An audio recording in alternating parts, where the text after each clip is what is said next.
예. 신약성서를 읽으면 아주 거기 드라마틱한 장면 하나 나와요. 굉장히 드라마틱한데 그 여인이 뭐 옥합을 깨뜨려서 그 기름을 예수님의 머리에 발랐다는 말도 있고 그거를 발에다 뿌리고 자기의 머리칼로 씻어줬다는 그런 장면이 나오는데 그 장면은 너무나 드라마틱해요.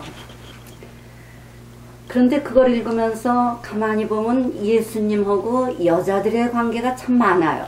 그렇죠? 뭐 막달라 마리아도 나오고 또 뭐 그 허리 굽은 여인을 고쳐준 거, 혈류병 앓는 여인을 고쳐준 거 이런 것도 나오고 그다음에 이제 이런 여자처럼 이제 이렇게 등장을 했을 때 그 여인의 한 행위를 갖다 굉장히 높이 평가해 주시고 그런 걸 보면서 예수님께서는 굉장히 그 시대의 남녀의 그 관계에 그 차별을 두는 거에 비하면은 굉장히 그 남녀의 평등을 갖다가 몸소 아주 실천하신 분 같아요. 생각으로도 그러시고. 그런데 왜 우리나라에는 그 기독교가 들어온 지 100년이 넘고 거의 뭐 한 120년 이렇게 지났는데 왜 우리나라에서는 그 여성 목회자라든가 여성 장로라든가 이런 분들이 그렇게 교계에 나오기가 그렇게 오래 걸렸나. 실제적으로 성경에 그런 이야기들이 있는 걸 다 알면서도 그렇다면은 우리나라의 그 사회적인 하나의 통념, 남녀 구별이라는 여자가 조금 이렇게 비하되는 이러한 사회적 통념을 종교적 신념이 극복하지 못했다는 거 아니에요? 예. 그래서 아주 최근에나 이제 목회자가 뭐 이렇게 좀 나오는 것 같은데 그런 문제에 대해서는 목사님은 우리 교회에 굉장히 아주 영향을 많이 미치신 분이에요. 일찍부터 여자 장로님이 나오시고 그래서 그런 면에서도 저희가 굉장히 배운 것이 많아요. 솔직히 말씀드려서. 그런데 그 문제에 대해서 이제 성경과 그 사회적인 그 관계 속에서의 그 여성의 그 평등 문제, 남녀의 평등 문제 그런 거에 대해서 좀 성경과 관련해서 말씀 좀 해주셨으면 좋겠어요. 그러니까 그런 문제를 여자들을 그렇게 차별하는 사람들의 근거를 그 여자가 어떻게 창조되느냐 하는 그 성경 구절을 늘 네. 이용한다고요. 그렇죠. 남자의 갈빗대로 만들었다. 그러니까 부속품처럼 생각하는 이제 그런 건데. 그러나 이제 그런 것도 그 예수님 그 성경에서 여성을 남자의 분신이라고 그렇게 이제 설명을 했다. 그런 대목도 그 해석은 훨씬 폭이 넓게 할 수 있다고 나는 보죠. 왜 하필이면 발가락을 하나 떼어서 만들지 않고 갈빗대를 떼어서 만들었는가. 나는 그 사랑의 상징이라고 생각해요. 사랑의 대상이다 하는 이제 그런 심보리즘이 거기에 이제 있었다고 나는 생각하거든. 그러니까 그 자체는 나는 성경 자체가 그 예수님 자신이 무슨 여자에게 대해서 구별을 안 했다는 건 물론 말할 것도 없지만은 그러나 그 문화는 그렇지 못했단 말이에요. 인간의 인류의 문화가 남자들이 항상 그 창 가지고 칼 가지고 싸워서 이기고 여자들은 이제 뒤에서 숨어서 그저 섬기고 뭐 이런 문화적인 전통 때문에 이제 그걸 탈피를 못했는데 그럼에도 불구하고 여성들을 해방을 시켜준 롤은 역시 기독교가 해온 셈이에요. 서구 문화에서도 그래요. 그러니까 이제 그런 것이 이제 템포가 이제 늦었는데 우리나라에서는 특히 그거는 뭐 유교적인 전통이 삼은 여자는 뭐 그건 잠잠해야지 여자가 뭐 앞서 나서면 집안 망한다고 생각했으니까 그러니까 이제 우리나라에서 그런데 선교사들의 애티튜드에 뭐가 있었는가 하면 그 선교를 할 적에 특히 가나다 선교사들은 특별히 더 그랬어요. 현지의 문화에 대해서 문화나 전통을 함부로 막 이렇게 뜯어고치더니 그건 하지 말아라. 그건 존중해라. 그랬다. 그래서 자기들은 이제 남자 선교사도 오고 여자 선교사도 와서 동력을 하면서도 그 한국 사람들의 전통적인 생각을 확 열어주는 걸 과감하게 못했지. 꽤 오래 못했지. 그럼에도 불구하고 우리가 역시 그래도 그 서구 사람들의 여자 선교사들이 들어오는 것을 통해서 교계도 이제 많이 배우고, 한국에서도 그래서 기독교 장로회가 처음으로 여자 장로를 이제 택한 그런 교단이죠. 그건 감리교도 뭐 다른 장로교들 다 안 했어요. 근데 기독교 장로회만 그걸 했지. 그건 그 역시 가나다 교회 영향이 거기 있었어요. 이제. 그러니까 이제 그것은 그러니까 뭐 성서적인 것이라기보다는 난 문화적인 것이라고 생각하죠. 예. 이제 뭐 그 마리아 그 요한복음에만 이름이 잠깐 지나가는 그거 옥합 예. 깨뜨려서 예수님 저기 머리에 부었다고 하고 뭐 발을 씻었다고 하고 이렇게 하는. 그런데 그걸 읽으면서 느끼는 게 혹시 예수님하고 그분 사이에 상당한 그 애정관계도 있지 않았겠나 하는 그런 생각이 들게 돼서, 그래서 아마 소설가들은 그것 때문에 다빈치 코드니 뭐 그런 소설을 만들어낸 것 같기도 한데, 단순한 상상 같지가 않아요. 어떻게 보면은 그분들 사이에 무슨 관계가 있기도 있었겠다 하는 생각도 해보게도 돼요. 근데 존경이 그냥 너무 지나쳐서 또 애정이 될 수도 있죠. 네. 그렇잖아요. 그런 관계가 아니었다고 하면은 자기가 일생 동안 모았던 그 향유를 그냥 지나가는 한 남자였다고 하면은 아무리 존경을 했어도 전 재산을 다 쏟아 부어, 왜냐하면 그 예수님이 자기는 죽으러 가겠다는 걸 선언을 하신 다음에 한 얘기이기 때문에 자기가 사랑하는 한 남자가 죽음을 택할 때 거기서 오는 그 느낌이라는 게 그 전 생명을 다 바쳐서 바칠 만한 것이기 때문에 그렇지 않았겠는 그런 생각도 하게 돼요. 그러나 성경이기 때문에 그런 사랑 얘기를 쓸 수는 없겠죠, 거기에. 그러니까 나는 뭐 존경과 사랑의 국경이 별로 클리어하다고 생각 안 하죠. 네, 그렇죠. 또 아까 사랑을 느끼면 뭐 어때요? 그래요. 그렇죠. Nothing wrong. 난 그렇게 생각하거든. 그 정말 뭐 사랑을 느끼면 사랑이에요. 아름다운 거지 뭐. 그러니까 뭐 그걸 너무 자꾸 뭐 죄악적인 그런 데는 그렇게만 볼 필요는 없거든. 인간이 사랑한다는 거는 참 아름다운 세계인데. 그래서 좀 아주 그 장면이 너무나 그냥 그 가슴 속에 그냥 파고드는 그런 게 있어요. 근데 그때 그 예수님의 애티튜드가 나는 좋지. 네. 그걸 그러지 말아라. 넌 무슨 버릇이냐 이러지 않고 가만 놔두고. 또 그 마지막에 뭐 성만찬 때에도 그랬단 말이에요. 그 마리아가 그 옆에 앉아 이렇게 하고 뭐 이런 거. 다 그 예수님에게는 그런 관용이 있었어요. 그 남자 여자를 구별할 생각도 없고 또 애정 표시에 대해서 인색하지 않고. 그러니까 이제 또 우리가 어떤 때 우리 인간관계도 그렇지 뭐 같이 공동생활을 해가면서 뭐 다 결혼한 사이고 그래도 참 존경하고 그러고 좀 사랑을 느끼고 그러고 그게 무슨 나는 뭐 글쎄 그걸 뭐 그렇게 죄악질해야 되겠는가. 그러니까 그렇다고 뭐 저 아주머니들 보고 뭐 바람 피우라는 말은 아니지만은 그 인간의 관계라는 게 말이야. 그런 나는 어떤 의미에서는 내추럴 한계라고 생각하죠. 그거에. 그러니까 너무 나는 뭐든지 너무 교조주의적으로 자꾸 해석하면 살 수가 없어요.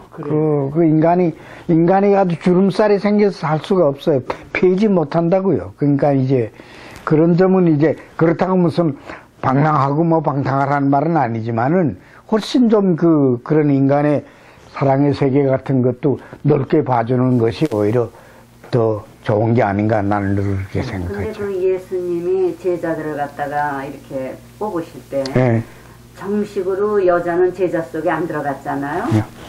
그것은 역시 그 사회적인 그렇죠. 그 국념이 굉장히 강했다는 거죠. 그렇죠. 예, 그러니까 이제 그때는 그렇게 할 수가 없는 사회 문화적인 것 때문이지 예수님 자신이 뭐 여자들을 뭐 배제하고 뭐 난 그랬던 분이라고 생각 안 하죠. 예. 그래서 그런 생각을 하더라면 저는 여자가 있어서 예수님이 그 그리스도가 됐겠구나. 그 자기를 낳아주신 분이 예. 그 어려움을 참고 돌 맞아 죽을지도 모르는 그거를 극복해서 예. 자기를 세상에 내보내 줬는가 하면 자기가 그 좁은 마음을 뚫고 그 그리스도라는 더 큰 목표를 향해 갈 수 있도록 어떤 면에서는 좀 가이드를 해준, 약하게 마음 먹지 말고 가실 길을 가세요 예. 하고 하는 그 그렇죠. 향유를 부어주는 그래. 예. 이분이 여자 복이 많은 그 예수님 어머니가 참 훌륭하신 분이었어요. 난 늘 그렇게 생각해. 예. 그리고 또 한 여자가 있었잖아요. 예. 그 예수님 뭐라고 말씀하셨는데 그 강아지도 주인이 떨어뜨리는 빵 부스러기를 먹는다고 예. 그 여자가 해준 말. 예. 그것 때문에 예수님의 그 생각이 많이 바뀐 거 아니에요? 그 이야기에서 폭이 넓어진 거 아니에요? 어쨌든 그걸 긍정적으로 인정을 해준 셈이지. 예. 긍정적으로 받아들여 준 셈이지. 또 다른 또 여쭤보고 싶은데 이제 세상에는 서로 다른 생각들을 갖고 있는 사람들이 엉켜서 사는데 그러나 한 사람이 두 가지를 다 할 수는 없는 거고 근데 예수님은 그 사회에 약자편을 항상 드셨어요. 그분이 마음이 넓고 본인이 그런데 출신이라서가 아니라 얼마든지 그 좋은 머리를 갖고 더 높은 자리로 올라갈 수 있지만 그런 걸 다 버리고 약한 자, 정말 병든 자, 가난한 자, 눌린 자, 감옥에 갇힌 자 이런 사람들을 위해서 자기 생명을, 자기 사랑을 다 바쳐서 그렇게 사시다가 이제 몸까지 바치신 분인데 그분을 섬긴다는 교회는 세상에 와서 그 한때 물론 유럽이라는 전 세계를 자기 손아귀에 넣은 가진 자 위치에 있었기 때문에 그렇지만은 이제는 이제 그거를 많이 극복해야 될 때가 됐는데 다행히 이 서구라파 쪽은 그래도 많이 낮았어요. 이제 요즘 와서 교회가 많이 깨달았어요. 그런데 아직도 한국은 그렇지 않은 것 같아요. 제가 보면은 그 권력층에 붙어 있는 것 같고 가진 자 쪽을 축복을 더 많이 해주는 것 같고 하는 그런데 한국도 이제는 그 선을 넘어서야 되겠는데 그런 데에 대해서 좀 목사님 한 말씀 해주시죠. 한국은 뭐 꼭 교회만 그런 게 아니고 예. 한국 전체가 그 권력자들에 대한 일종의 그 권력자들을 뭐 꼭 존경하는 것도 아닌데 그 어쨌든 이용을 한다고 할까 무슨 뭐 어쨌든 이제 그런 전통이 그걸 벗어나지 못하거든. 이 서구 사람들의 경우로 보면 권력자들을 백성들이 대하는 태도가 훨씬 수준이 높아요. 그래서 별로 그렇게 우상화하지도 않고 마첨하지도 않고 의젓하게 대하는 자세가 이 사람들에게는 있다고요. 근데 한국 사람들은 권력자들과 만남에서는 항상 그 무슨 복선이 있어요.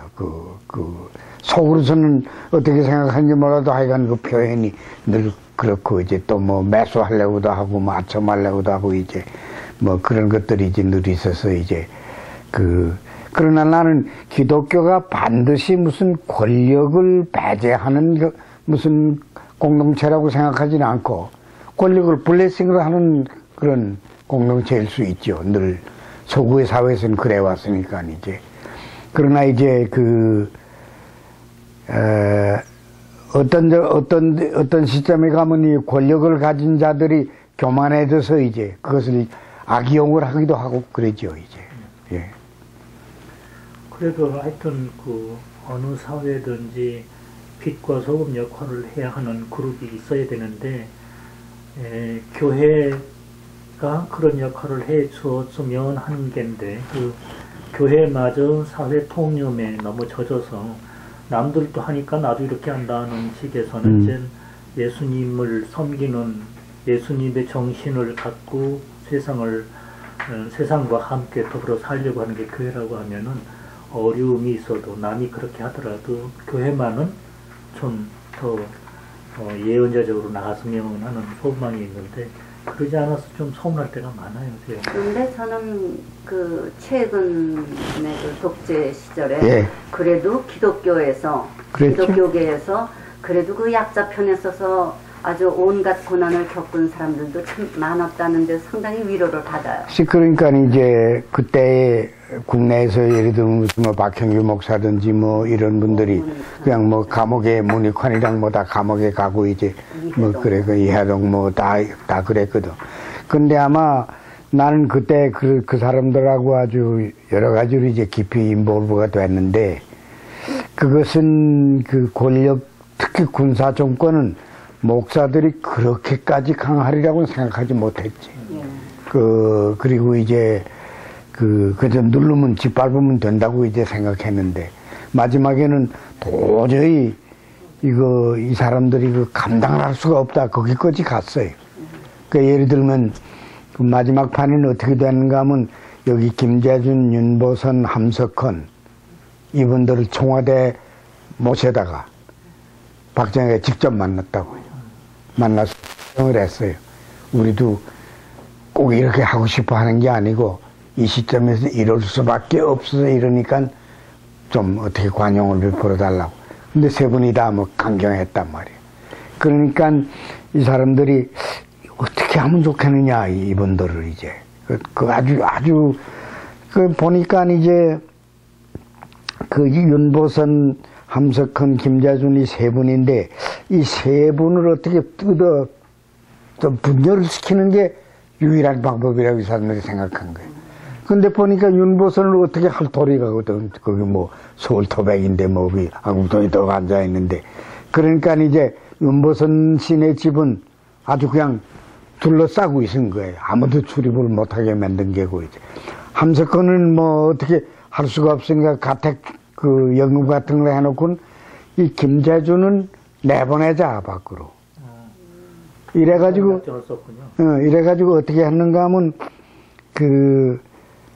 한양대학 총장을 하는 김연준이라는 사람이 있었어요.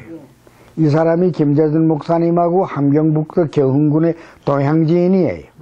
그래서 옛날부터 참 그 두 분이 아주 가깝게 지냈어요. 그래서 늘 김재준 목사님한테 경제적으로 됐어.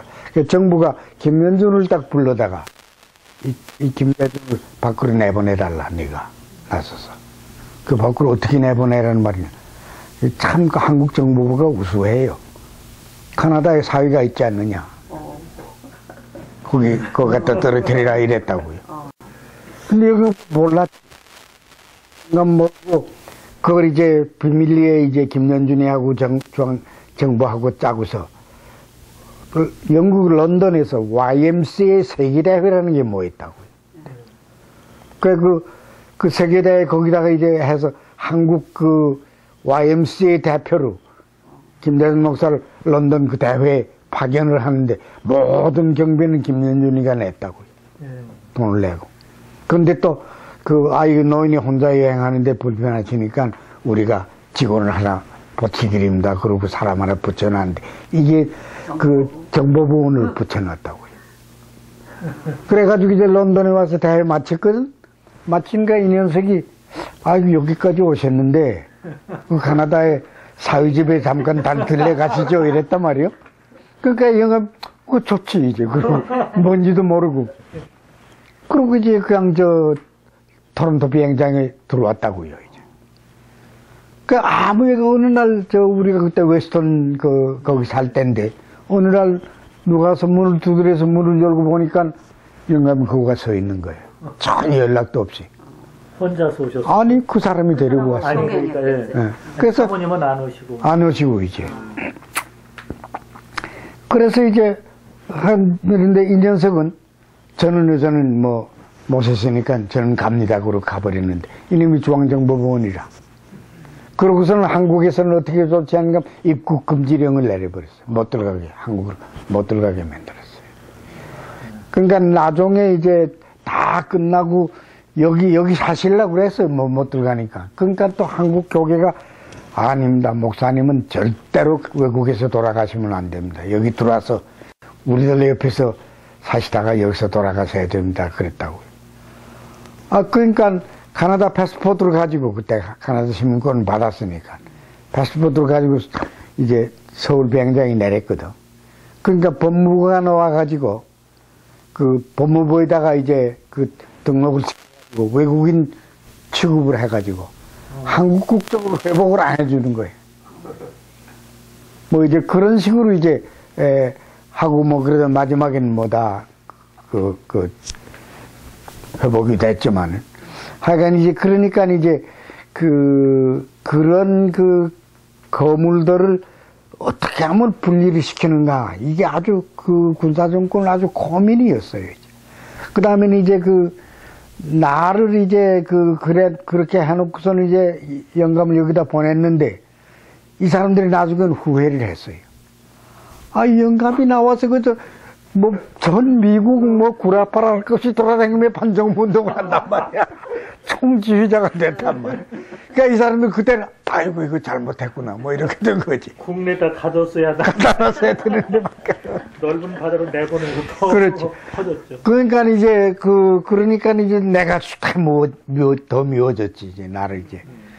그러니까 또 그 영감이 여기 와 계시니까 내가 여기서 이제 교단들 움직이는데 많이 힘이 됐어요. 역시 여기 교계가 잘 아는 분이고 존경하는 분이니까 그러니까 이제 조직을 해가는데 이게 북미 대륙에 있는 중요 교단의 가톨릭까지 다 그 운동에 가담을 하게 됐으니까 그때는 이제 군사정권이 우리 그저 한국 사람들께 뭐해서 할 적에는 아무렇지도 않게 생각해서 그까지는 그러다 말겠지 했는데 전 북미 대륙의 교계가 가톨릭까지 다 동참을 하니까 그때는 이 사람들이 아주 당황해졌어요. 이거는 무슨 이 교단이 다 합치면 이게 미국 국무성 할 것 없이 다 움직이는 판이거든 지금 그때 이제. 그러니까 이제 미국 국방부 같은 데도 우리가 가면 이 사람들이 난처해했어요. 그래서 우리한테 뭐라고 그러나 이거 정말 참 우리도 곤란한데 그런데 사실은 한국의 박정희를 비롯해서 군인들은 우리가 다 데려다가 훈련을 시킨 사람들인데 그렇게 나쁩니까? 뭐 이래야 뭐 그랬다고요 이제 뭐. 그러니까 이제 그런 상태를 보면 참 이런 권력과 교회의 관계라고 하는 게 한국이 그 무렵에 눈이 뜬 셈이에요. 한국 교회가 한국 국민들도 그때 비로소 김수환 추기경 같은 분이 얼마나 강경했어요. 아주 딱 뻗치서면 아무도 흔들지 못했거든. 그러니까 이제 그런 존경 같은 것이 있어요. 한국 국민에게. 지금도 이제 세상이 어떻게 될지 모르는 때문에 계속 그런 그룹이 버티고 있어서 정권이 잘못할 때는 그래도 얘기도 좀 하고 그래야 되는데 요즘은 또 너무 약한 게 아닌가 하는 생각이 들어서 추기경님 얘기를 했지만 좀 약한 게 아닌가 하는 생각이 들고 개신교 쪽에도 문익환이니 우리 김재준 목사님, 문익환 목사님, 박형 목사님 이런 분들 대신하는 사람들이 있는 건지 하는 의문이 자꾸 들고. 아니 젊은 사람들이 있는데 그런데 이제 요새는 무슨 뭐라고 그럴까 마술 같은 데 걸린 셈이에요. 이명박 장로님이 교회를 업고 대통령이 된 사람이거든. 그게 걸려든 셈이에요. 그러니까 이제 이 교회가 또 와 해가지고 우리 장로님을 대통령으로 모신다 이랬단 말이야. 근데 참 한국 정치 역사에서 교회 그런 중직을 가진 사람으로서 대통령 된 사람이 이승만이가 그랬거든. 정동교회 장로예요, 그 사람이. 그랬지? 그 다음에 누구지? 캐톨릭 김대중. 아니. 장면이. 장면이가 이 사람이 캐톨릭의 요직이 아니에요? 그렇죠. 근데 이 사람들이 다 망친 사람들이야, 이게. 그래. 역사적으로 보면, 정치에서. 그 교회를 얻고서는. 그러니까 이제 교회가 늘 그런 사람들이 들어서 정치를 바로 해주기를 바랐는데 바로 해주지 않고 결국은 교회를 배신하거든. 그러니까 이제 그런 점에서 이제 나는 그 교회가 딜레마가 있어요. 그 장로님을 들여보내면 잘하려니 했는데 이게 들어가서 뭐 전혀 지금 이 장로님이 들어가서 하는 거 보면 이건 완전히 반기독교적이거든. 전혀 뭐 기독교 그런 스피릿이 없다고요 이제. 그러니까 이게 아주 딜레마지 이제. 좀 물질주의에 빠진 게 아닌가 하는 걱정도 돼. 예, 그러니까 이제 또 원래 나는 글쎄 이런 말은 또 이거 뭐 안 하는 게 좋은지도 모르는데 그릇이 작아요 내 보기에는. 그래도 서울시장쯤으로 끝났으면 꼭 좋을 뿐인데 괜히 그 청와대까지 들어가가지고. 아이고, 그럼 나중에 표집하실 때. 그러고, 네, 그래서 이제 다음 질문으로 또 넘어가겠습니다. 인류적인 문제죠. 이제는 환경 문제가 참 심각합니다. 그런데, 매큐리라고 하는 학자의 얘기는 서양 문명이 기술 문명으로 발전한 거는 창세기에 나와 있는 그 땅을 정복하라. 바다의 물고기와 공중의 새와 땅 위에 움직이는 모든 생명을 다스리라는 그 말씀에서 아이디어와 힘과 철학적인 뒷받침으로 서양 문명이 발전했는데 그것도 그 정복이라는 말이 그거를 동료로 생각하는 게 아니라 지배하고 소유하고 마음대로 이용하는 것으로 본 데서 오늘 그 환경 문제가 기술 문명이 땅을 존중하면서 기술을 키웠어야 되는데 무시하고 기술만 키워서 정복하고 소유하는 것만 한 게 아니냐 그런 설명을 해요. 요즘 와서 새로운 저기도 하지만은 목사님이 보실 때는 그 성경을 꼭 그렇게 해야만 되는 건 아닌데 새로운 해석이 필요하지 않겠죠. 목사님 같으면 어떤 새로운 해석을 내리시겠는지. 이제 요새 상황은 참 비극이기도 하지만은 하나의 각성을 오는 시대이기도 한데 요새 예를 들면 이 경제공황이 이렇게 있다가 오니까 해결을 해보자 이러는 게 아니에요. 이거 어떻게 미국이 전에 같으면 부시 같으면 미국이 다 해결해준다 이러고 나섰을 거예요. 근데 오바마는 단계 넘어선 셈이에요. 미국이 혼자 해결할 길이 없다. 그러니까 전 세계와 같이 협의를 해서 해결해야 된다.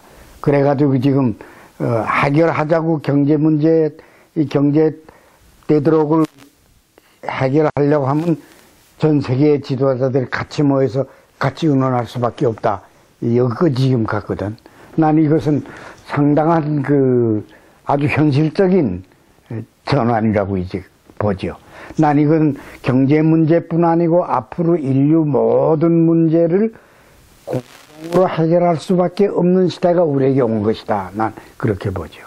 아무 나라도 제멋대로 할 수가 없다. 저는 이게 얽힌 그 상태가 지금 어느 한쪽에서 투닥거려가지고 제멋대로 할 수 있는 길이 어제는 없게 됐다 이렇게 보죠. 이제. 그러니까 난 그런 점에서는 상당한 일보 전진을 지금 하고 있는 게라고 봐요. 그러니까 앞으로도 여러 가지 문제가 생길 때마다 가서 예를 들면 한국의 남북 문제가 생겼다 그러면 아마 지금 오바마의 경우 같으면 러시아 중국 일본 할 것 없이 뭉쳐가지고 어떻게 할 것이냐 이런 식으로 난 나올 게라고 이제 보거든 미국.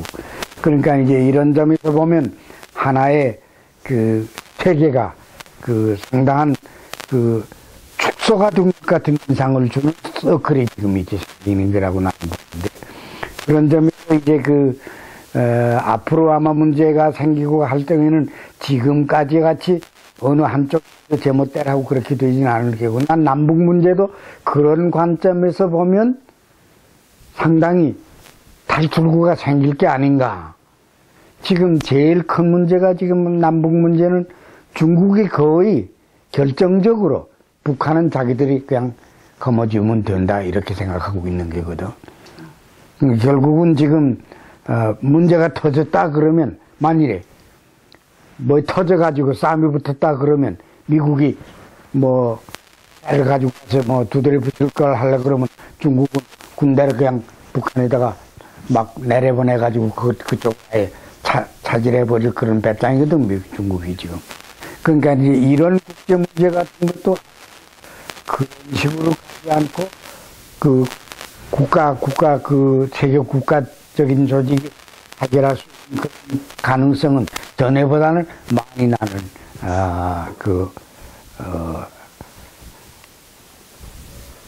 해결적으로 가까워져 간다고 나는 보죠. 그 희망을 좀 걸 수 있고 그렇게 보죠 이제. 그러니까 슈퍼 파워라는 게 없어진다. 그런데 어느 나라가 제멋대로 하는 세상이 아니고 이제는 어쨌든 다 같이 어떻게 하지 않고서는 서로 살 수가 없다.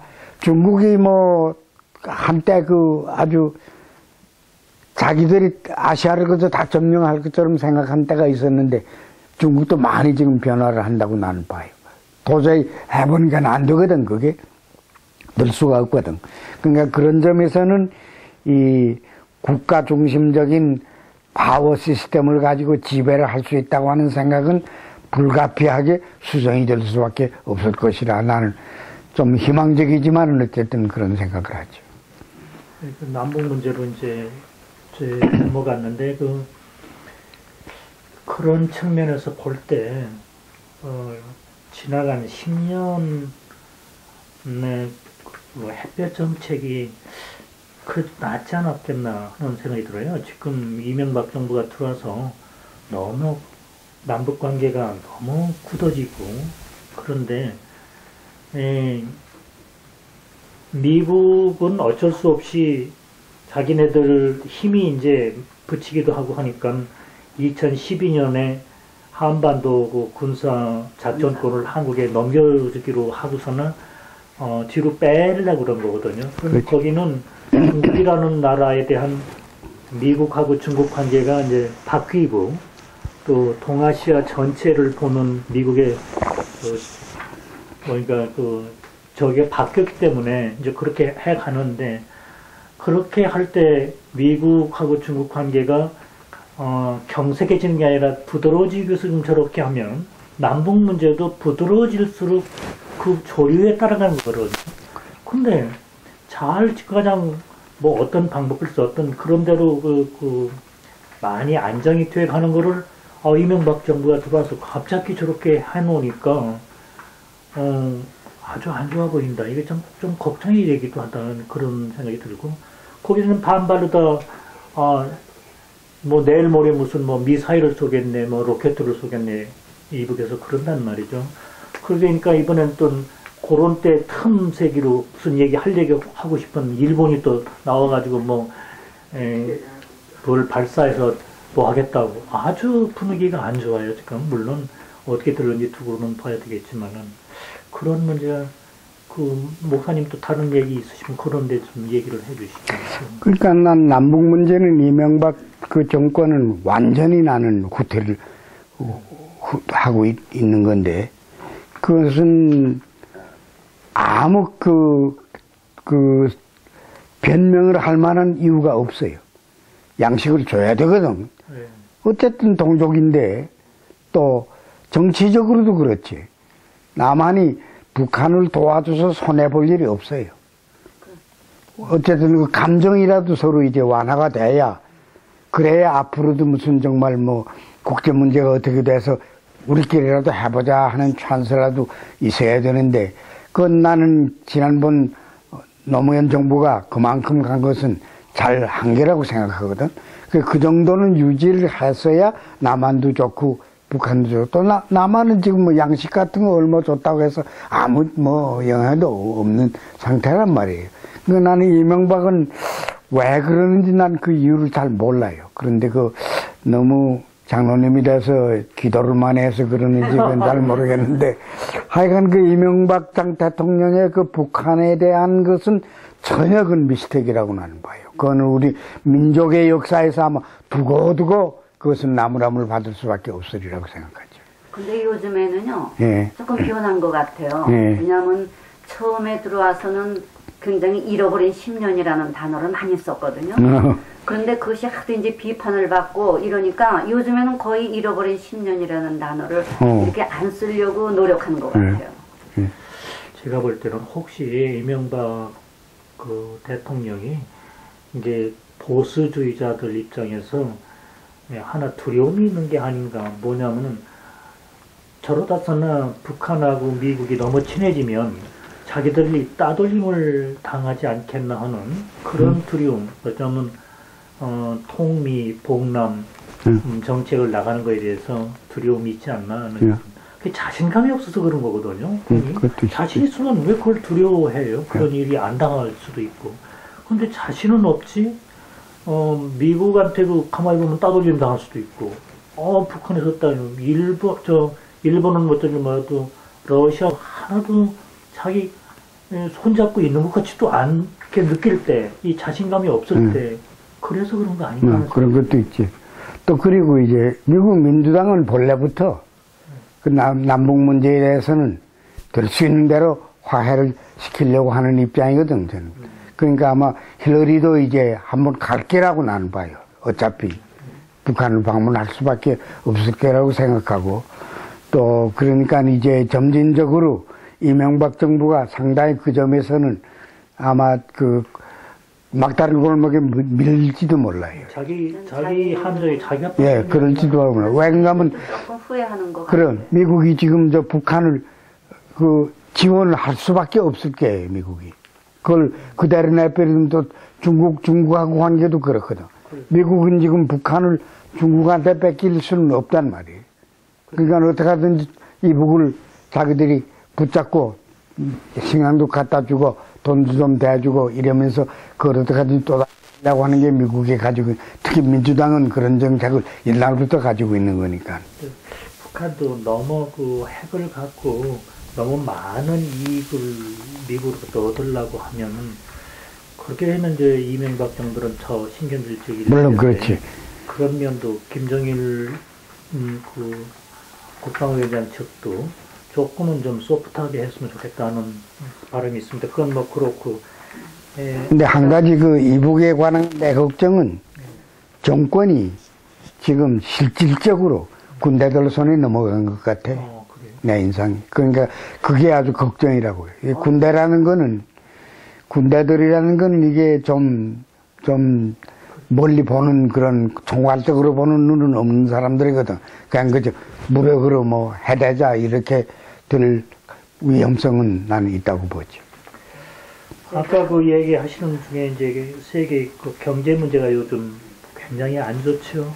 이게 공황 상태로 간다는 얘기도 있고 뭐 그런데 요즘 조금 낫긴 하지만 그러나 원칙적인 근원 문제가 전혀 해결이 되는 것 같지가 않아서 뭐 주식값이 조금 좋아졌다라든가 뭐 그거 가지고는 도저히 안 되겠고 G20이 뭐 내일 모레 그 런던에서 이제 만나고 하긴 하지만은 제가 보기에는 근본적인 문제가 풀리지 않으면 안 되지 않겠나. 근데 이거는 사람들 마음속에 지금과 같은 풍요 일본도로 경제라는 걸 풍요라고 하는 관점으로만 추구해 가가지고는 이건 안 되지 않나. 인류적인 문제가 있지 않나. 이게 물론 환경 문제하고도 서로 연관이 되는데 그런 면에서 이제 이 성경은 어떻게 우리한테 가르치고 있나 이제 그런 것 좀 배우고 싶고 교회가 이런 것들을 좀 해줘야 되지 않나. 그저 아주 뭐 그냥 단순한 생각으로 하면 그 구라파 미국 뭐 그 밖에 몇 나라 그 다음에 이제 뭐 아프리카 대륙 뭐 사우스 아메리카 뭐 이런 대륙하고 이렇게 보면 이쪽에 이 구라파 미국 뭐 이쪽 에리아가 너무 잘 사는 거예요, 내 생각에는. 잘 산다는 말이 좋은 말이지만은 낭비가 심한 거지. 이건 난 축소가 돼야 된다고 생각해요. 늘 조금 국민 이 교육을 좀 어떻게 해가지고 훨씬 우리가 검소하게 살아야 돼, 사실. 왜 그런가 하면 이게 땅 위에 있는 자원이라는 게 이게 무한한 게 아니거든, 이게. 유한한 것인데, 결국은. 이걸 자꾸 계속 이렇게 지금식으로 낭비해 가면 다 같이 죽는 건데. 그러니까 이제 그런 국제적인 교육이 나는 필요하고, 또 특히 나는 교회가 좀 그런 교육을 선도에 있어서 해주면 좋지요. 그래서 우리가 정말 삶에 대한 새로운 모델을 만들어가는 뭐 그런 게 나는 필요하다고 생각은 하죠. 제가 어디서 한번 읽어보니까 요즘 와서 창세기에 대한 해석을 좀 새롭게 한다. 두 가지 측면에서 얘기를 제가 읽어본 거로는 두 가지 측면의 얘기를 하더라고요. 기독교가 전통적으로 창세기가 제일 앞에 있지만은 유태인들이 기독교는 유태교에서 나왔는데 그 유태인들의 머릿속에는 출애굽기가 자기들의 역사의 출발점이면서 그런데 그 출애굽이라고 하는 거는 인간이 한 종족이 자유와 독립을 얻기 위한 투쟁, 즉 역사 속에서의 하나님의 역할을 쪽으로 그렇게 왔는데 이 환경 문제가 나빠지고 세계적으로 빈부 문제들이 나라별 빈부 문제가 너무 심각해지고 하니까 1970년대부터 한쪽으로는 출애굽보다 창세기가 앞에 있다는 것은 창세기는 인류 전체를 보고하는 것이지 유태인이라고는 종족 하나를 놓고 하는 게 아니다 그래요. 그러면 인류 전체를 보는 신학을 새롭게 출발을 시켜서 단지 독립이니 자유니 하는 그런 종족 종교에서부터 인류 전체를 다스리는 문제 그런 쪽으로 봐야 된다는 게 하나 있는가 하면 그 창세기의 창조라는 거는 하나님이 모든 걸 창조한 중에 인간도 그 중에 하나니까 그동안에는 다른 모든 거는 하나님이 인간을 위해서 창조를 해놓고 그 다음에 거기다 자기 대신 인간을 넣었다는 그런 사고로 쭉 지금까지 내려왔는데 그게 아니고 자기 대신 인간을 만들어서 세상에 내보낸 게 아니라 인간도 한 피조물, 여러 피조물 중에 하나. 그러면은 자연 새가 모든 공중에 있는 새가 없어졌다는 얘기는 인간도 죽는다는 얘기다. 말하자면 어느 한쪽이 고통을 받고 힘들어하면 결국 똑같은 일이 인간한테도 그대로 당할 게니까 창세기를 우리는 그런 관점에서 새로운 관점으로 봐야 된다. 그런 얘기를 어느 목사님이 책에서 썼다고 그래요. 그래서 이제 교회가 이제는 신학적으로 세상에 대해서 좀 사람들을 교회당에서나 또는 글로나 무슨 이렇게 해서 자꾸 자연이 바로 내 형제다. 자연이 바로 내 형이고 내 누이다. 라고 가르쳐주면 저렇게 혹사는 안 시키지 않겠나 뭐 그런 얘기를 하더라고요. 그러니까 이게 자꾸 성경 자체를 우리가 볼 적에도 네. 그걸 너무 자꾸 도구마처럼만 자꾸 생각하면 네. 그러면 성경이라고 하는 책의 편찬사라는 걸 긴 걸 읽어봐야 돼. 성경이 무슨 창세기 때부터 시작된 책이 아니거든. 몇천 년, 몇만 년인지도 모르지. 후에 인간들이 기도하면서 또 성경에 지금 들어와 있는 책만 있은 게 아니고 그것보다 몇 배나 많은 책들이 쓰여진 때가 있었어요. 이걸 긴 역사를 통해서 정리를 하고 싸움도 많이 했어요. 이걸 넣을 게냐 말 게냐 하는 싸움도 편찬사라는 거 읽어보면 정말 지독한 싸움들을 했어요. 그리고 저것이 최종에 가서 66권이라는 책을 교회가 선택을 한 거지. 유대교가 그런데 또 그런 것을 써가는 동안에 그 하나님의 뜻을 인간이 이해를 하면서 쓴 거니까. 그러니까 나는 무슨 성경을 자꾸 그냥 그저 책 읽으면 그냥 그 하나님이 위에서부터 딱 내렸다 얘기하는 게라고 하면 너무 그렇게 믿어도 영감. 믿으면 좋은데 좀 곤란하기도 해요. 그렇게 된 게 아니고 성경 편찬사를 읽어보면 더 많은 책들도 있었고 또 이걸 이제 수정하기도 하고 또 예를 들면 신약 성경만 해도 그랬다고요. 그 처음에 마태, 마가, 누가, 요한이 있지 않아요? 근데 이게 맨 먼저 쓰여진 게 이제 마가거든. 그 다음에 아마 이제 누가 아마 조금 먼저 쓰여지고 그 다음에 마태가 이제 가만 보니까 이게 정통 아닌 사람들이 자꾸 쓴단 말이에요. 이 얘기를. 그러니까 이제 유태인의 입장에서 쓰느라고 이제 족보부터 해서 쓴 게고.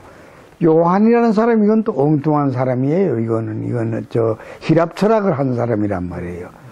그러니까 요한복음은 다분히 첫 마디부터 히랍 철학적인 로고스라는 게 히랍의 철학에서 나온 말이거든. 그게 본래 이제 이랬다는. 그러니까 이게 초대교회 때 문제가 됐어요. 이게 300년, 400년 그 무렵에. 그래서 어떤 학자가 왜 복음서가 4개나 필요하냐? 같은 예수의 얘기를 왜 4개씩이나 우리가 교회가 가지고 있어야 되느냐? 그러니까 복음서 하나로 만들자. 그 단일 복음서라는 게 나왔다고요. 근데 그때 교회회의가 그걸 거부를 했어요. 다행이죠. 그거 다행이지. 그러니까 이제 이 다양성이라고 하는 거, 난 기독교가 요새 서로 아주 반목을 하기 시작했는데, 그 사복음서 얘기를 읽어보면 처음 시작 때부터 우리 기독교의 선배들은 다양성을 인정을 했다고요.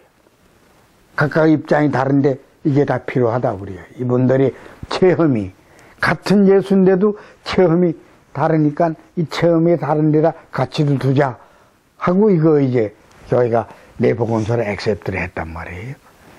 그러니까 이제 이게 그런 폭이 우리에게서도 자꾸 살아나야 돼요. 자기하고 다르면 다 틀렸다는 이 배타성이라고 하는 게 이게 위험한 거예요. 세상에 자기만이 절대라고 하는 이 생각 어전 버려야 돼요. 우리가 사는 세상에서는 그래가지고는 못 살아요, 지금. 진화 생물학이라고는 아까 무신론 광고를 냈다는 책을 썼다는 그 두어킨 들었는데 그 사람 얘기가 아니고 이거는 그 진화 생물학에서 보면은 모든 생명체 DNA라는 게 있는데 그 DNA 구조를 보면 벌레에서 나온 거나 사람한테서 나오거나 풀리펄에서 나오거나 그 기본 구조가 같다는 거예요. 그 얘기는 창조는 하나에서부터 출발을 해서 왔는데 벌레니까 이러면 죽여야 돼. 벌레다. 이건 나쁜 거다. 이렇게 생각하지 말라는 게 이제 그 진화 생물학에서 말하는 모든 생명체는 하나에서부터 출발한 거예요. 그러니까는 다 쓸모가 있게끔 돼 있는 거니까 그게 당장 나한테 필요 없었으면 옆에 젖혀놓으면 되는 게지. 그 싹 박멸해버리고 없애버리고는 그 전쟁, 공격, 여기서 피하자는 그런 얘기들을 해요. 세상이 앞으로 아마 그 방향으로 가야만 그건 상당히 좋은 자각이라고 난 생각해요. 지금 자꾸 그 독선이 자꾸 이제 다른 생명을 짓밟고 이제 그래도 우리가 어렸을 때에 비하면 동물 애호라든지 뭐 많이 좋아져 가는 것도 있어요, 한쪽으로. 근데 저는 그 목사님한테서 참 여러 가지가 배운 것이 있지만 그 중에서 제일 큰 거를 하나 꼽으라고 하면은요, 목사님께서는 이렇게 우리 교인 목회를 하시면서 우리 교인들 중에 진보성도 있고 보수성도 있고 이런 사람들이 섞여 있잖아요. 그런데 목사님은 분명히 목사님의 길을 가시면서도 그 다른 좀 보수성이 있다든가 이런 분들에 대해서도 정말 그 가슴을 여시고 그분들을 다 이렇게 끌어안고 케어를 하셨다고 저는 생각이 들어요. 그래서 그런 분들을 다 같이 이렇게 해주셨기 때문에 그런 분들이 어떤 소외감을 느끼지 않고 한때에 이제 그 사회 분위기가 이랬을 때 소외감을 느끼지 않고 같이 그 공동체가 이렇게 할 수 있지 않았을까. 저는 그렇게 생각해요. 그래서 오늘날에도 그 목회자 하시는 그 목사님들한테도 그런 것은 굉장히 필요할 것 같아요. 좀 달라도 그분들을 갖다가 이렇게 껴안고 가는, 네, 그런 게 참 중요하다고 생각해요. 글쎄, 나는 늘 그 연합교회 그 시기에 그 환경을 생각하면 교인들에 대해서 무한한 감사를 하죠. 그 사실, 나같이 그렇게 교회 목회만 열심히 안 하고 뭐 이리 뛰고 저리 뛰고 하는 목사를 그래도 그냥 그저 목사로 붙들어 준 것만 해도 참 난 늘 감사하게 생각하고, 그거 쉽지 않아요. 우리 목사 그렇게 밖에서는 욕을 많이 했거든. 목사가 뭐 교회는 안 하고 정치만 한다고 뭐 욕하기도 하고 했음에도 불구하고 기어이 나를 그 마지막까지 붙들어준 건 정말 참 그 교인들이 나보다 훨씬 훌륭했다고 생각해요. 그럼 우리 교회 분도 조금. 그런데 이제 제가 그 질문을 하나 좀 드리고 싶은데요. 이건 가정 문제예요. 우리가 예수님을 보면은 예수님이 그 요셉이라고 하는 양부 밑에서 이제 자란 거 아니에요? 그런데도 그 가정이 서로가 그 다른 양부하고 이런 자기 친자식 관계가 아닌데도 가족 간에 그 갈등 같은 게 있다는 건 전혀 없어요. 저는 제가 보면은 그런 갈등이 없이 그냥 이렇게 흘러왔는데, 우리나라 사람들은 굉장히 내 피라는 걸 중요하게 생각하잖아요. 내 피. 그래서 전쟁을 겪고 많은 고아들이 있었지만은 그 고아들을 갖다가 내가 자식이 없어도 그 고아를 양자로 드리는 일이 거의 없었어요.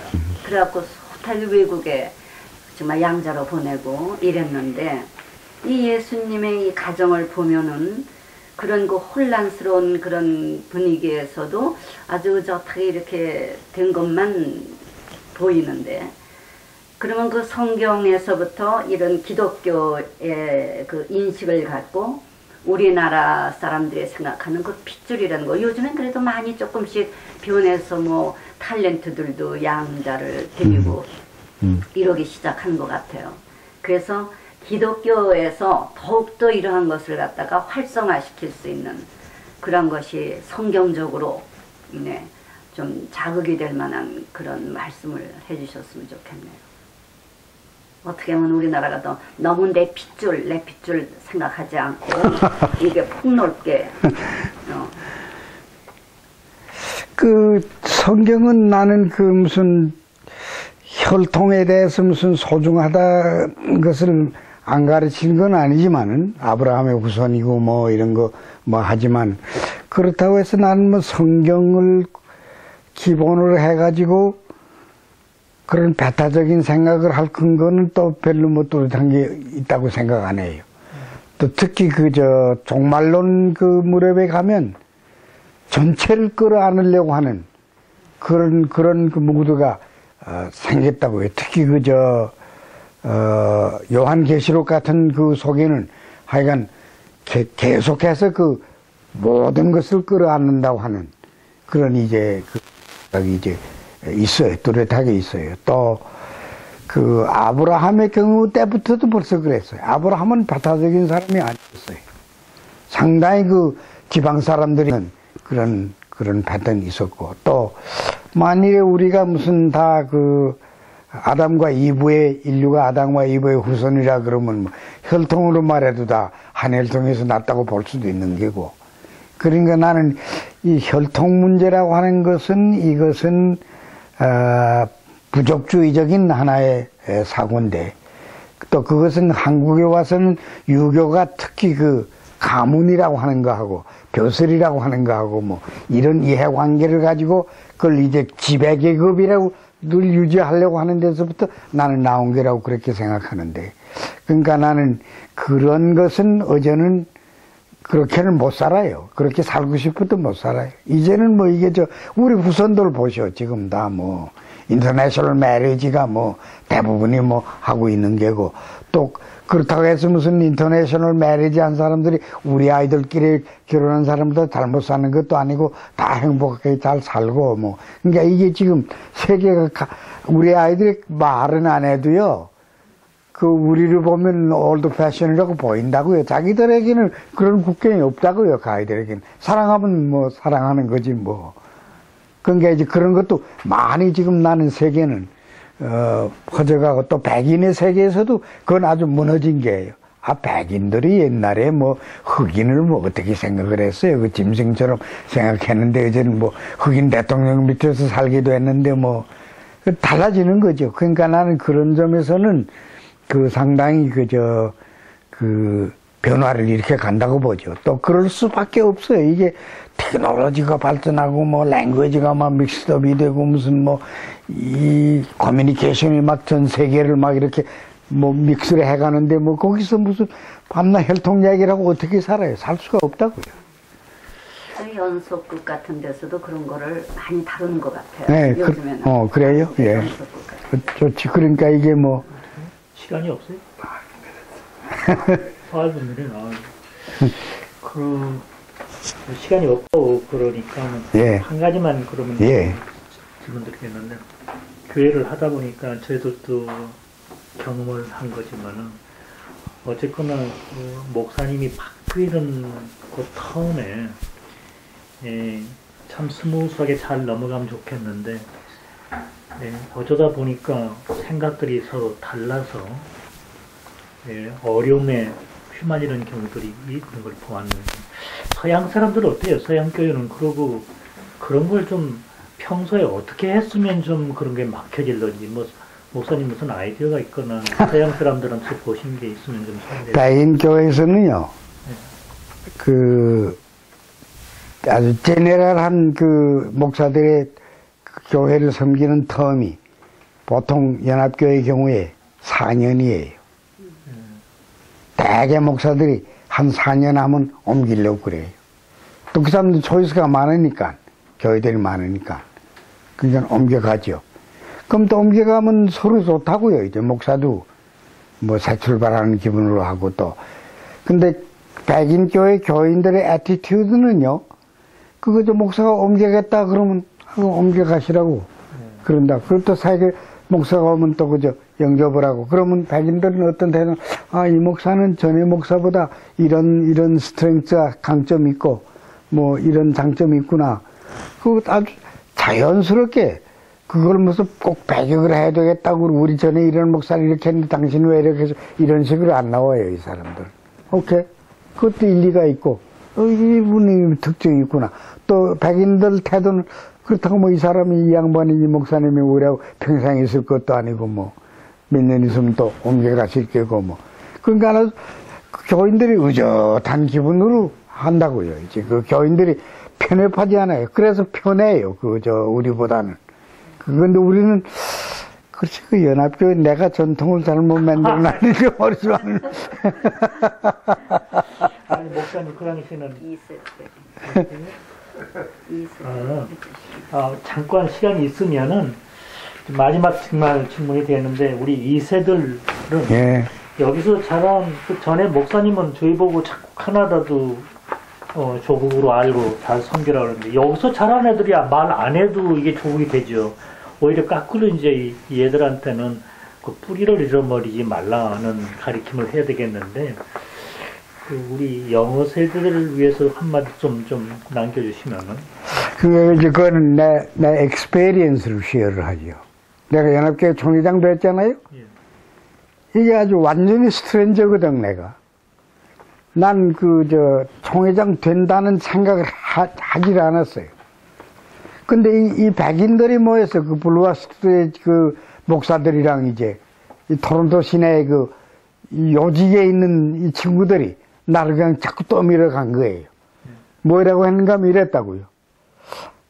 우리가 토론토 연회장을 시킬 때, 86년이지. 느닷없이 와가지고, 널 이번에 저 연회장 추천하겠다 이러거든. 그래 내가 돈 케이드미 그랬다고 이러고. 너 연회가 역사가 66년이가 되는데 뭐 다 투표권 가지고 이 나라 백성으로 살고 있는데 만일에 카나다 연합교회가 이 시점에서 내셔널 처치가 되려고 하면 그러면 당신들이 이 50몇 개가 되는 소수민족을 다 끌어안을 수 있어야 된다. 그런 교회가 돼야 내셔널 처치가 된다. 그랬지. 그러니까 난 그건 그냥 엉뚱한 소리 한 거예요. 진짜 거기 감명했겠어요. 그런데 이 사람들이 지금도 전 세계를 돌아다니 북미주만 해도 다른 종족은 북미주에서 비교적 잘 어울려가요. 한국 사람도 그렇고 여기 오면. 그런데 유난히 유대 종족은 세계 어디서 살든 항상 생각이 어디가 있냐면 가나안에 가서 있어요. 이게 참 어떻게 보면 좋아 보이지만 어떻게 보면 굉장히 위험하고 나빠요. 근데 그거는 배우지 말았으면 좋겠고. 그래, 나도 그건 동감이에요. 네. 그 유대 민족이 절대로 지금 존경받는 민족이 아니에요. 세계 어디 가든지 미움받는 민족이거든. 그러니까 난 코리안들이 그렇게 될 필요는 없다고 생각하고. 그리고 아주 폭이 넓어져야 돼요. 이제는 이 세상이 활짝 마음을 열지 않고는 못 살아요. 이 땅에서 못 살아요. 그러니까 나는 뭐 국내도 그렇고 어디든지 그래요. 지금 전 세계를 열어놓고서 사는 그런 것은 아이들에게 자꾸 가르쳐주고. 이제 아까 여기 있는 중에 말씀은 목사님은 저보다 훨씬 앞을 보시고 하나님에 관한 것도 저보다 많이 아시니까. 근데 이제 레코드가 이제 업도 레코드니까 지금도 하고 있어요. 지금도 하고 있어요. 근데 저도 지금 목사님한테 한 가지만 묻겠는데요. 네. 요즘 그 목사님 최근에 그 글로벌 네트워크 우리 한국 사람들이 글로벌 전 세계 여기저기 있는 젊은이들이 하나로 뭉쳐가지고 자기네들 나름대로 무슨 워크숍도 하고 여행도 하고 돌아다니고 그랬는데 그게 요즘 어떻게 돌아가고 있어요? 우리 캐나다에서도 꽤 적극적으로 움직여서 그래서 세계 여기저기 흩어져 있는 젊은이들이 한 덩어리가 돼가지고 하는 그런 모습을 보고 참 흐뭇했는데 요즘도 그게 잘 돌아갑니까? 나는 뭐 그걸 좀 후진들이 계속해줬으면 하고 남겨줬는데 그저 지금은 뭐 별로 움직임이 없어요. 움직임이 없어요. 그게 참 좋았는데. 그게. 그리고 나는 또 자꾸 요새는 어느 정도 뭘 에스타블리시 하면 그 다음 사람들에게 남겨주고 나는 쓱 빠져줘야지.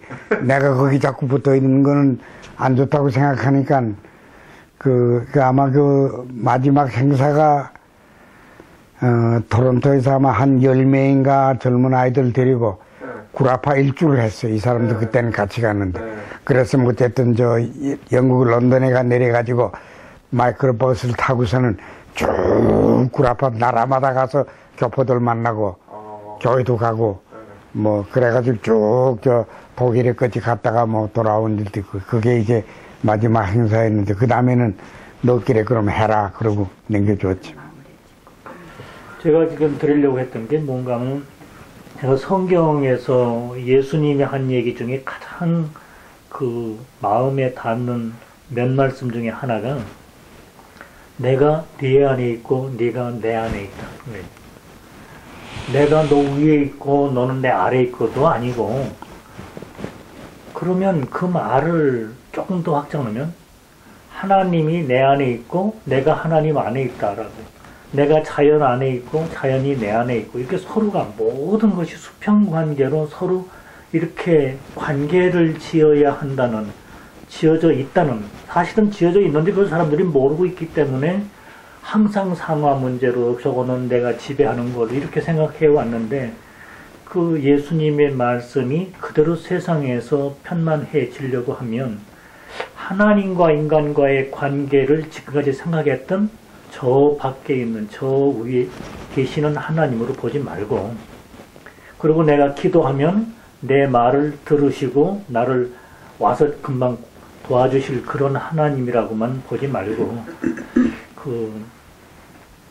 수평적이면서 서로 상호 교류가 되고 자연스럽게 존경하면서도 어려우면 의지를 하고 와서 도와주시겠지 하는 신뢰를 갖고 그렇게 이해 타산을 떠나서 그런 하나님관으로 교회가 교인들한테 좀 알려주면 그것이 우리 그 교회가 더 발전할 수 있는 세상에 더 기여할 수 있는 그런 하나님관이 아닐까, 신관이 아닐까 그런 생각을 하게 돼요.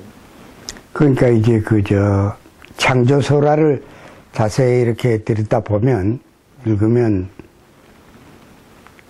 우리를 창조하실 때의 얘기의 표현이,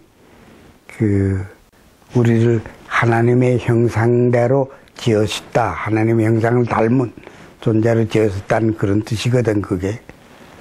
그러니까 나는 어떻게 믿는가 하면, 우리 속에, 하나님의 이미지가 우리 속에 담겨져 있다. 그러니까 우리가 아주 그냥 동떨어진 무슨 그런 게 아니고 하나님 안에 우리가 있고 우리가 또 하나님 안에 있고 하나님이 우리 안에 계시고 그 예수님이 그건 아주 정확하게 표현하신 거예요. 내가 내 안에 있고 내가 네 안에 있다. 그 말이 이제 이 생명의 신비의 세계를 이제 말해주는 건데 그러니까 우리 생명이 그저 아무 데서나 주워온 놈들이 아니고 이건 하나님 안에서 나온 생명이고 또 우리 생명이 하나님의 생명이고 그 속에 이렇게 엉켜져 있다는 말인데 그러니까 예수님은 그 말을 할 적에 내가 내 아버지 안에 있고 아버지가 내 안에 있고 그 생각하시면서 그 말 하신 게거든 그게. 그러니까 나는 우리가 하나님이 내 안에 계시고 내가 하나님 안에서 산다. 그렇게 생각하는 거 하나도 잘못된 게 없어요. 그건 모독이 아니고 그건 우리의 본질에 그러니까 그걸 이제 보통 우리 신학적인 곳에서 이마고데이라고 그러거든. 하나님의 형상이라고 그러거든. 인간의 본성 속에 이마고데이라는 게 들어있는 거다. 그러니까 우리 자신이 하나님의 성품을 이 안에 가지고 있다. 이제 그런 뜻이거든. 이제 내 안에만 있을 뿐만 아니라 야. 이 사람의 속에도 있다. Of course, everybody. 그러니까 그 사람이 존중해요. 어떤 everybody. 억압을 받거나 그렇죠. 무슨 어려운 일을 당할 때 야. 그것이 내 것처럼 느껴져 있고 그래. 내 것으로 그래. 야. 이런 생각도 그러니까 내가 민주운동 할 적에 내가 제일 화가 난 게 그게라고. 사람을 그냥 막 죽이거든. 나는 그때 어떻게 자꾸 마음이 느껴지는가 하면 내가 뭔데 이 하나님의 형상을 죽이느냐 말이야. 아무도 이럴 권리가 없다. 그게 내 이제 그 신앙인데 이제. 그러니까 내가 미치광이처럼 된 이유도 그 뿌리는 거기 있었어요. 늘 무슨 나는 권력이 있은 사람도 아니고 무슨 정치에 그렇게 무슨 뛰어다니는 사람도 아닌데 그 인간을 하여간 짓밟는 것은 이것은 내게 있어서는 하나님을 짓밟는 일이고 그리스도를 짓밟는 일이라고 생각이 되니까 이제 나는 그렇게 한 것뿐이죠. 저항할 수밖에 예, 없고 그렇게 됐죠. 이거는 옥도레 구도로 제가 하는데 이제 사석이니까 이게 목사님한테 제 개인적인 평소에 생각했던 거 하나를 그 옥도레 구도로 해주세요. 아직은 좀 민감한